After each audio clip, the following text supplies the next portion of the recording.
I understood that from a little girl. Piano. I remember taking piano lessons.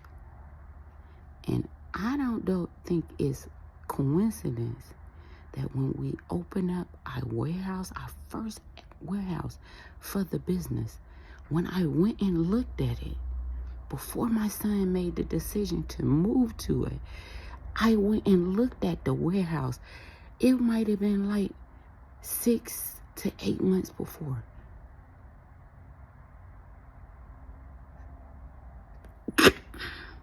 Confirmation. Confirmation. 6 to 8 months before he made decision to move. I thought I was tripping when I went.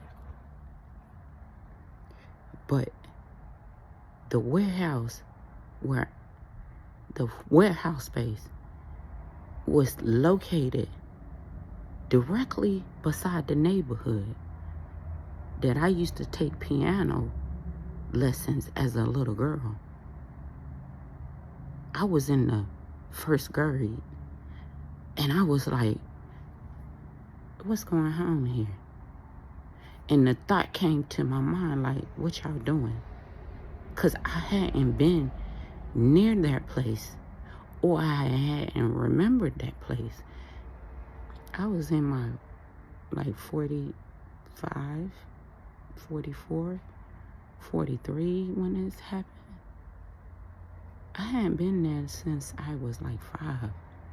My piano teacher, I don't remember his name, but he was an old white man, bald head, remind me of Mr. Magoo on the cartoon.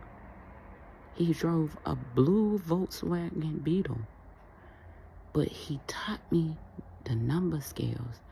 And I used to love when my assignment was Ethel, my birth, he would say, Ethel, go home and read the scales and place the numbers there. Y'all, I love that.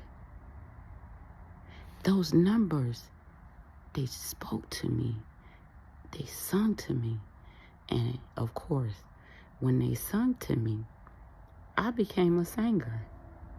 As a youth, I used to be middle school, specifically middle school.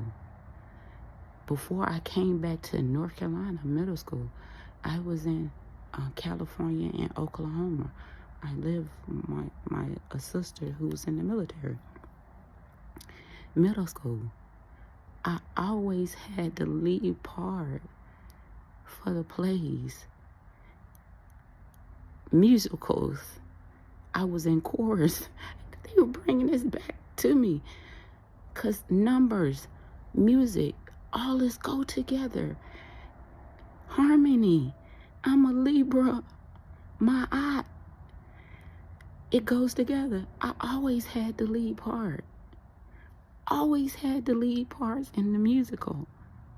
Always. I forgot about all this. They bring in this stuff, the good stuff back. The good stuff, the wealth of knowledge, the power, the money.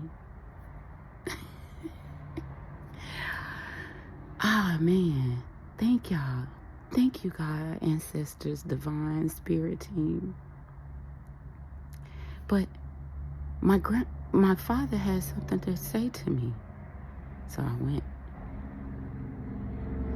And before I got out the car, because I remember a couple of days before, my self-conscious kept saying, I can't break. I would say it out loud. If I break, I ain't got nobody to catch me. I don't know where it's going to take me. Y'all tripping. I ain't doing that. The days before I got there, I didn't know what they was talking about. Ways where it wasn't on my mind. I haven't even thought about it. But they kept on saying, breaking. But I went and listened.